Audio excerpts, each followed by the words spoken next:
Eu tinha comentado semana passada que a gente vai precisar estar muito próximo de algumas leis para a gente poder falar da incorporação imobiliária. Né? A primeira dela é a 4591, que é a lei que institui, né, condomínios, edificações e incorporações imobiliárias. A gente já conversou que a ideia de constituir condomínio em incorporação é um conceito onde eu vou pegar uma terra nua, eu vou construir sobre ela unidades, e a instituição de condomínio é o nome técnico que eu dou para a criação daquela entidade que não tem personalidade jurídica, muito embora tenha CNPJ, aquela entidade a quem eu vou atribuir a gestão do patrimônio comum. E vou, na instituição de condomínio, separar de uma maneira irreversível, quase, né, definitiva, aquilo que eu identifico como propriedade de uso privativo e a propriedade de uso coletivo de um condomínio. E aí, para encerrar essa ideia, esse conceito, eu estou falando de condomínio, pode ser de um condomínio de casas, pode ser um condomínio edilício de prédio, né, com andares para cima, vou colocar assim. Então, não é porque eu estou falando de condomínio que eu estou falando de um prédio vertical, ele pode ser um condomínio horizontal também.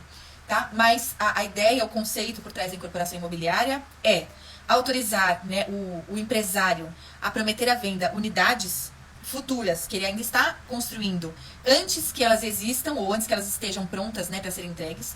Esse é o espírito da lei de incorporação imobiliária, além de separar ou individualizar aquilo que vai ser propriedade de uso privativo do proprietário da unidade 12, 13, 14 e aquilo que vai ser de uso coletivo, porque essas duas naturezas integram o resultado final da incorporação imobiliária, né? Então, vou dividir e vou instituir o condomínio que vai gerir essa parte de uso coletivo. Vimos lá quem é o incorporador, né, que pode ser pessoa física ou jurídica, e a questão da responsabilidade. Pois bem, já está dada a lembrança do que é a incorporação imobiliária. Por quê? Para a gente falar em patrimônio de afetação, dentro do regime de incorporação imobiliária, eu vou passar por outras leis aqui, que talvez mereçam lives próprias para tratar só de cada uma delas, mas a primeira lei é a 4591, né, de 64, que é a lei de incorporação imobiliária. Depois vem a lei 10931 de 2004. É a lei 10931 de 2004. Deixa eu dar oi aqui para a Letícia e acenar aqui para os meus colegas. Muito obrigada por estarem aqui nessa conversa. A lei 10.931, ela merecia, acho que lives até o final do ano. Ela merecia um curso inteiro para tratar só dela. Porque esta lei, 10.931, ela veio de forma complementar a uma outra lei que a gente já conhece, que é a lei 9514. Então, primeiro veio a 9514, que criou o sistema financeiro de financiamento à indústria da construção e criou a alienação fiduciária de imóveis do jeito que a gente conhece hoje. Então, essa modalidade de financiamento da casa própria que a gente tem hoje, através da sistemática da alienação fiduciária, foi criada pela Lei 9514 de 1997. Vejam que já tem alguns anos, e assim, é uma lei nova, porque ela tem várias alterações, e ela realmente impulsionou, não criou apenas uma garantia real, mudou a sistemática financeira do país, a organização financeira como um todo, e criou agentes financiadores, criou um papel que pode ser levado ao mercado de capitais, à bolsa de valores, para captar recursos em fundos de investimento e por aí vai. Tudo com vistas a encontrar recursos para financiar a indústria da construção civil.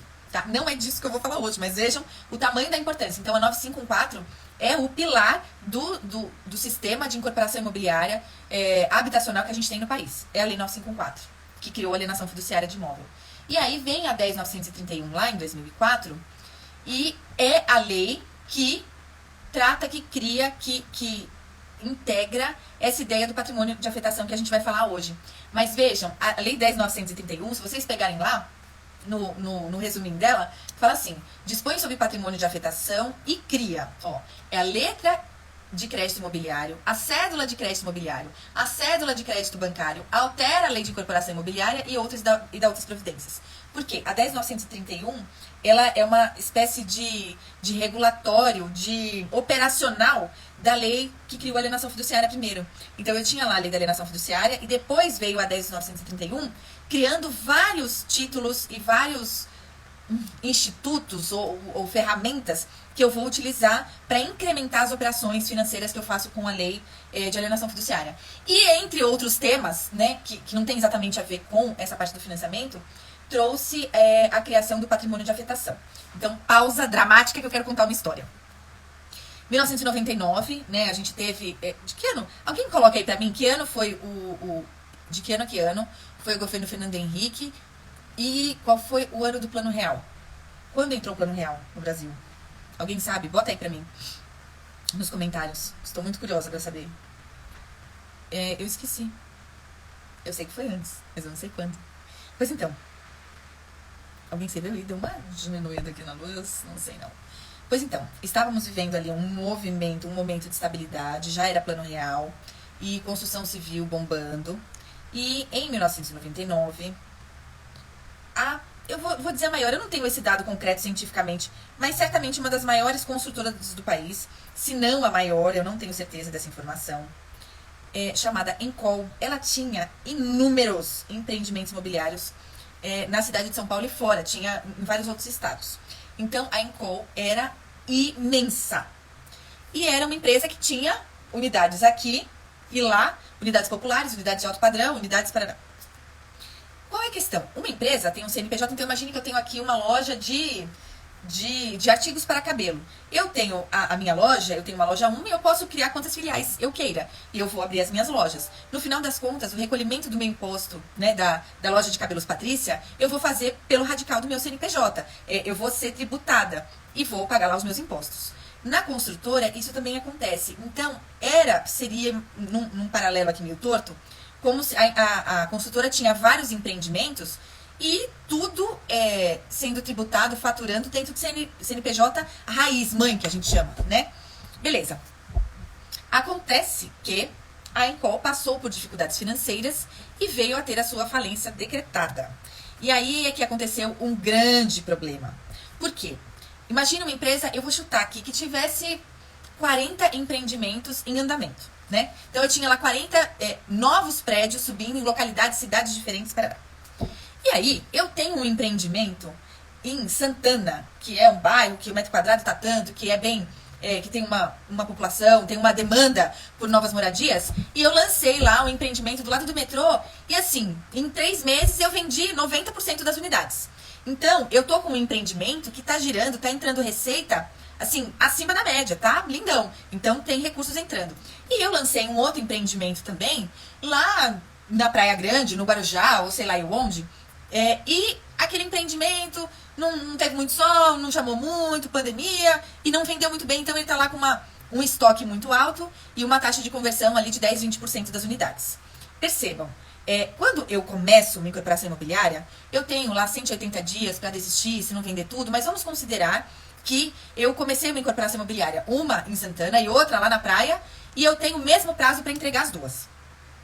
Uma, eu vendi as unidades já no lançamento, 90% das unidades. Então, nesta primeira que eu vendi bem, eu estou recebendo os recursos das pessoas que estão me pagando, né? Porque já que a vocação da incorporação imobiliária é eu poder prometer à venda aquilo que eu ainda não tenho para entregar, fiz as promessas de compra e venda e tô circulando dinheiro, recursos e pagamentos no mês a mês que vão me dar fôlego para eu levantar e finalizar aquela obra. Agora pensem, aquele outro lançamento da praia, que não foi tão bem, eu também preciso fazer rodar e entregar no mesmo prazo que esse aqui que vendeu super bem. Então, o que aconteceu lá na época da Encol em 1999? Quando a empresa teve a sua falência decretada, havia empreendimentos onde a própria venda, a própria carteira de venda daquilo que já tinha sido vendido era o bastante para trazer recursos para finalizar a obra. Mas tinha outras que não tinha, só que o dinheiro ia todo para um caixa grande lá, para o caixa mãe do CNPJ. Então, no final das contas, as pessoas que pagaram muito, ou que o empreendimento vendeu muito, ou que pagaram quase todo o valor do preço da unidade, do apartamento, acabaram se ferrando igual aqueles que o empreendimento não vendeu nada, que era estoque, que estava ruim, tarará, tarará. Por quê? Porque o caixa era único. Aí teve um projeto de lei em 1999 que depois foi convertido nesta parte da 10.931, que criou o patrimônio de afetação. Então, ele cria lá o regime especial tributário para o patrimônio de afetação e trata de, efetivamente, segregar ou dar a possibilidade do incorporador segregar a contabilidade dos empreendimentos. Traduzindo, Patrícia, eu tenho 4 empreendimentos rodando ao mesmo tempo, eu vou conseguir marcar os territórios, o recurso e o gasto que eu tenho com cada obra separadamente. Então, quando eu escolho o patrimônio de afetação para um determinado empreendimento, existem várias consequências jurídicas. Mas a que eu gostaria de iluminar e discutir com vocês hoje é essa consequência da segregação contábil. Então, eu vou deixar os recursos que entram das vendas das unidades daquele empreendimento imobiliário destinados para custear somente as despesas daquele empreendimento imobiliário. Então, eu tenho lá 3 empreendimentos, 4 empreendimentos, 4 copinhos.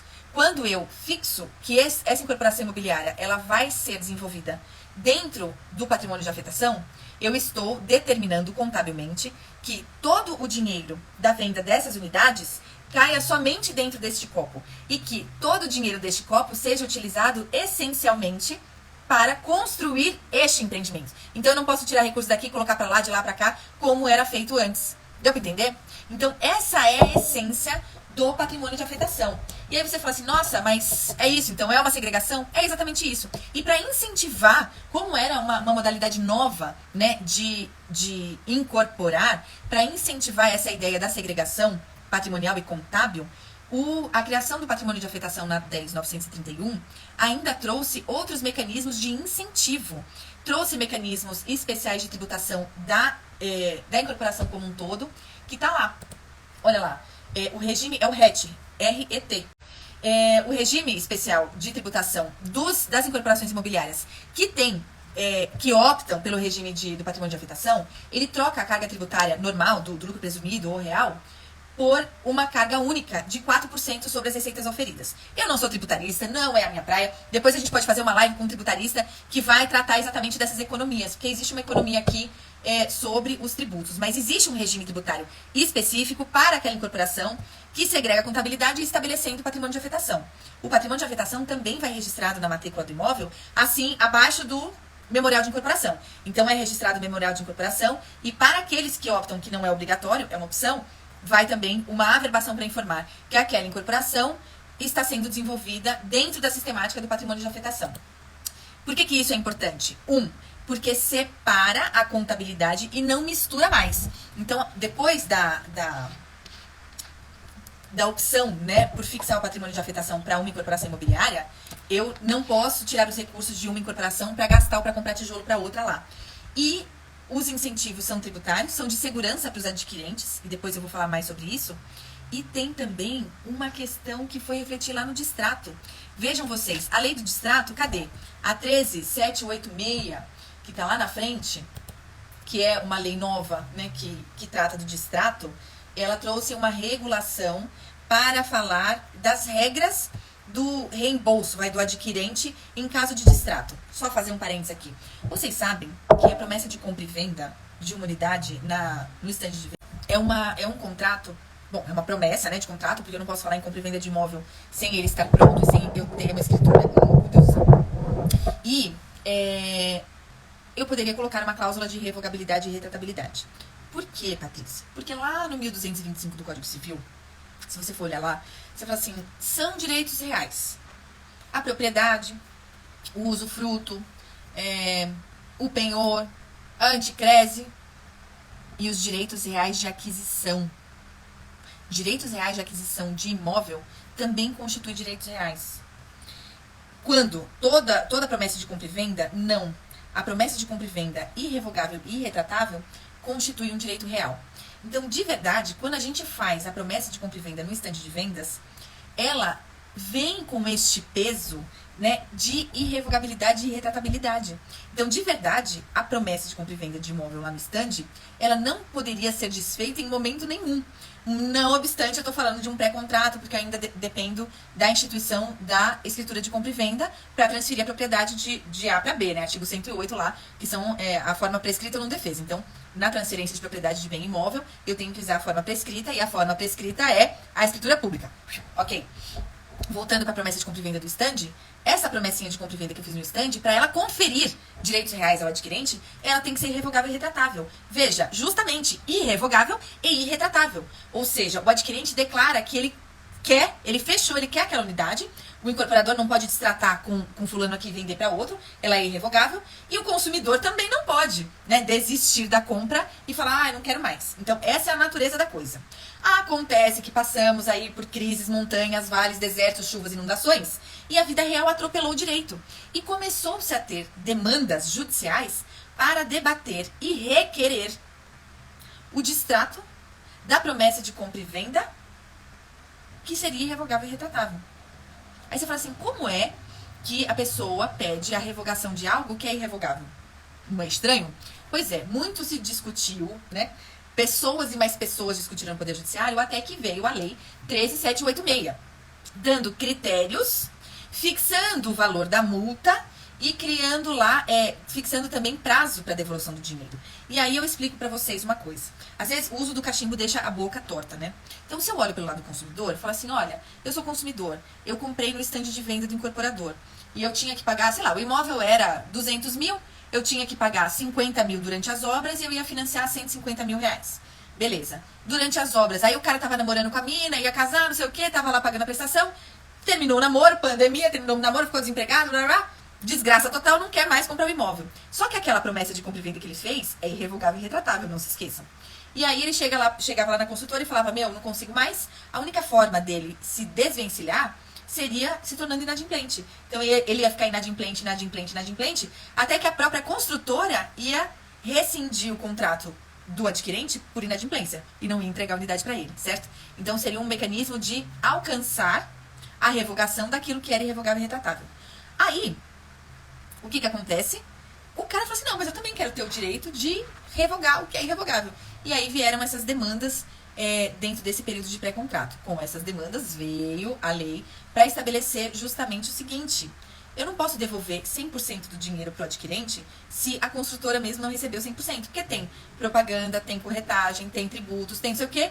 E assim, não é uma venda, né, de uma caneta, né, que você compra uma caneta, você recebe a caneta, o cara recebe o dinheiro, está resolvido o problema. Um imóvel, existe uma tributação alta para o incorporador, na hora que ele recebe os recursos, e é algo de longo prazo, onde o incorporador vai colocando dinheiro e ele só vai ter a coisa pronta lá na frente. Então, esta devolução antes que a incorporadora conseguisse vender para outra pessoa é que estava dando muita dor de barriga aí no mercado. Deixou de vender para outro na época e não consegue vender imediatamente amanhã, né? Não é um celular, né? Que você não vendeu hoje, mas amanhã você vende, colocou na vitrine e vendeu, tá? Então, existem algumas nuances específicas do mercado da incorporação imobiliária. E essa lei, a 13.786, veio trazer aí algum equilíbrio. Nem o consumidor pode se retirar do compromisso na hora que ele quer e receber todo o valor de volta, nem o incorporador pode recusar eternamente de destratar um compromisso, que seria irretratável, durante ali o período de obras, tá? Porque aí muito se discutia se precisava da inadimplência da incorporadora ou não, e essa lei veio pacificar aí as condições. Se houver inadimplência da incorporadora, né, a repercussão é uma. Se não houver inadimplência da incorporadora e for um simples desejo do adquirente, a repercussão é outra. Mas essa conversa sobre a lei do distrato também vai ficar para outro dia, porque não era o mote da questão. Então, esta lei, a 13.786, o que ela trouxe de importante para a gente falar de patrimônio de afetação? Ela cria o artigo 67A, que diz o seguinte, prestem atenção, anotem aí.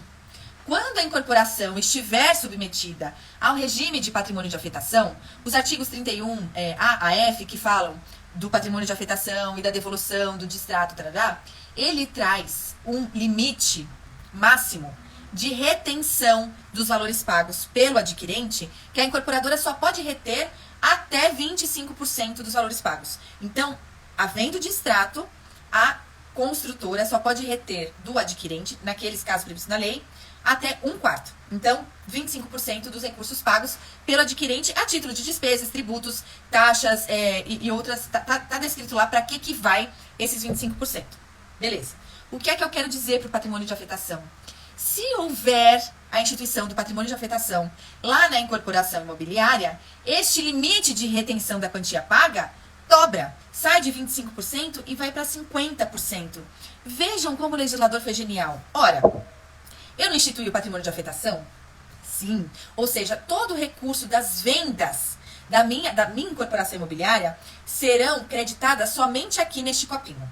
E aí você fala, Patrícia, é livre a utilização desses recursos? Não. A utilização dos recursos, quando há o patrimônio de afetação instituído para a construção, implica em todos os recursos vão cair somente no copinho. O regime de tributação para esses recursos também é especial e reduzido. E eu só posso gastar estes recursos que vieram da venda das unidades, da incorporação, que está gravada com patrimônio de afetação, para custear este empreendimento e nenhum outro. Eu só posso, inclusive, distribuir lucros para a construtora se eu já tiver recursos para custear ali no meu cronograma de obras a obra direitinho, certo? Pensem comigo. O que acontece quando eu tenho um distrato, Patricinha querida? Eu vou tirar recursos daqui de dentro para pagar o consumidor que mudou de ideia, fez um compromisso comigo irrevogável e retratável e o danado resolveu mudar de ideia e quer ir embora. Então, o cara depositou dinheiro aqui no meu copinho e se ele resolver distratar o que era irrevogável e irretratável, eu vou devolver sim, porque ele não tá levando nada, seria enriquecimento ilícito, ok. Eu vou devolver uma parte do dinheiro para ele. Mas todo, à vista, do jeito que ele quer, não. Eu só vou tirar metade do que ele me deu e devolver para esse consumidor, sob pena de desfalcar o meu copinho. Então, o coletivo do copinho é mais importante do que aquele indivíduozinho que mudou de ideia. Eu vou devolver dinheiro? Vou, mas eu posso reter nas cláusulas do contrato que tem patrimônio de afetação até 50% dos recursos que foram pagos pelo adquirente ou pelo consumidor. Deu para entender? E tudo isso é para eu manter a saúde das finanças do copinho, que são destinadas pela instituição do patrimônio de afetação exclusivamente para custear este empreendimento. Essa é a beleza e a maravilha do patrimônio de afetação. Então, patrimônio de afetação altera o regime tributário e cria o RET? Sim. Patrimônio de afetação serve para quê mais? Para segregar contabilmente o dinheiro, os recursos e as despesas de cada empreendimento imobiliário que eu institua o patrimônio de afetação. Então, a construtora grandona, ela não é obrigada, é uma opção, tá? Porque ele vai ter mais trabalho também para contabilidade lá, para poder demonstrar esses números. Mas é uma segurança para os adquirentes e para o próprio construtor, tá? Que vai ter a segregação deste recurso do que entra e do que sai naquela incorporação imobiliária. Isso pode ser um tema de uma outra live também. Quem quiser depois comenta aí. O que acontece quando tem problema e paralisa uma obra no meio do caminho? Existem caminhos para que os adquirentes se reúnam e deem sequência à obra, e esses caminhos são diferentes quando tem patrimônio de afetação e quando não tem. Mas isso é tema para muita conversa num outro dia. Então, a lei do distrato tem alteração com patrimônio de afetação e tem também o aumento da retenção que é possível para o incorporador em caso de distrato, se a minha incorporação tiver patrimônio de afetação. Bom, falei. O que a gente faz hoje na vida real? Dicas, vida real, anote.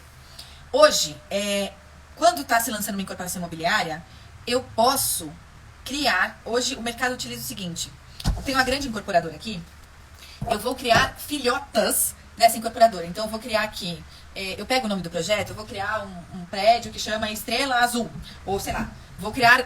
como é que é? Gosta de tartarugas ninjas? Eu vou criar projetos imobiliários com o nome de pintores renascentistas, né? Michelangelo, Rafael, não era isso? Não, eles não são renascentistas, já esqueci. Italianos, pintores italianos. Então, é Rafael, Michelangelo, eu não sei lá qual é o nome da outra tartaruga ninja. Então, eu tenho uma construtora grande aqui e eu tenho 3 projetos para incorporar, para fazer 3 prédios novos. Eu vou criar uma empresa chamada Michelangelo. E eu vou criar uma empresa chamada Incorporação Michelangelo Sociedade de Propósito Específico. Então, saindo daquela... da incorporadora grande, eu vou criar empresas novas para cada prédio que eu vou construir. Então, eu vou ter uma empresa de propósito específico para construir o prédio Rafael, vou ter uma empresa para construir o prédio, já esqueci o nome, e vou ter um outro CNPJ para construir o prédio Michelangelo. E mesmo assim, com CNPJ separados, não são filiais, são empresas novas, empresas zero bala, que começam com o patrimônio, é o terreno onde eu vou construir, e eu tiro todas as licenças para construir o prédio Rafael na empresa Rafael. E mesmo assim, eu posso criar o patrimônio de afetação? Posso. Por quê? O patrimônio de afetação, ele cria uma segregação contábil dentro da empresa mãe aqui, grandona. Mas eu posso, além de segregar no CNPJ aqui, fisicamente, porque eu estou criando uma empresa específica para aquele projeto, eu posso ainda fazer o patrimônio de afetação para ter direito ao regime tributário especial, para ter direito ao regime de extrato, onde eu posso reter mais, entre outros benefícios, tá? Então, é possível que eu crie uma sociedade de propósito específico, que nada mais é do que uma sociedade limitada, ou SA, onde no objeto social eu vou dizer, o propósito específico dessa empresa aqui é construir, empreender, vender e receber o valor das unidades do projeto Rafael. E o que acontece quando eu atinjo o meu objeto? Quando eu alcanço a finalização do meu objeto? Eu encerro a empresa e tá tudo certo, tá? Era isso que eu precisava contar hoje pra vocês. Acho que eu falei tudo, que a indústria, né? A indústria da incorporação é algo que demanda tempo e precisa vender antes de estar pronto, que isso a gente viu no encontro passado.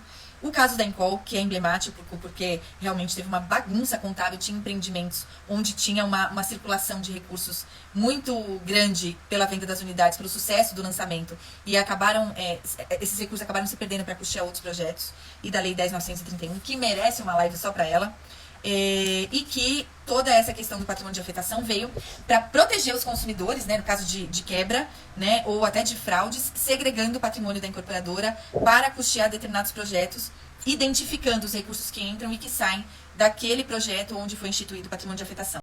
Gente, obrigada pela companhia, valeu, um beijo para todo mundo, bom final de semana, e sexta-feira que vem, vamos manter esse horário das 19, vamos ver se funciona, beleza?